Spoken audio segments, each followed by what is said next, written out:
Hari ini saya sedang berada di Lipo Plaza Kota Lubuk Linggau untuk melihat pelaksanaan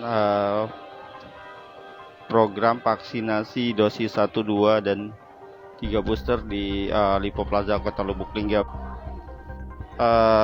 Semenjak keluarnya larangan mudik, aturan mudik maksud kami, mudik diperbolehkan di Indonesia saat ini dengan catatan hanya pelaksanaan vaksin 1, 2, dan booster.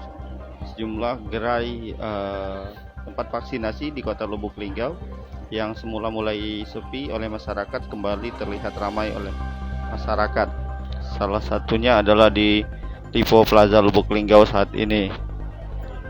Terlihat puluhan masyarakat dari pagi tadi sejak dibukanya program vaksinasi ini ramai dikunjungi oleh masyarakat yang ingin vaksin tahap 2 maupun yang ingin vaksin booster.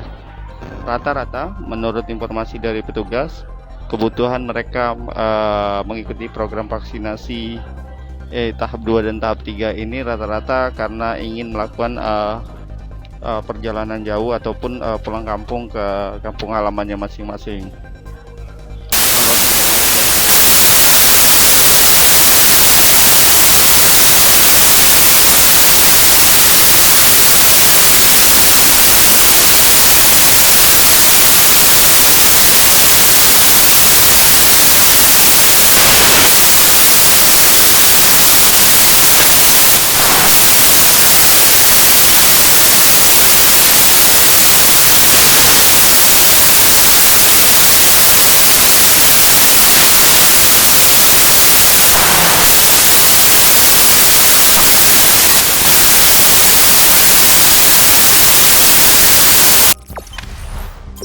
Jangan lupa subscribe, share, komen, dan like ya.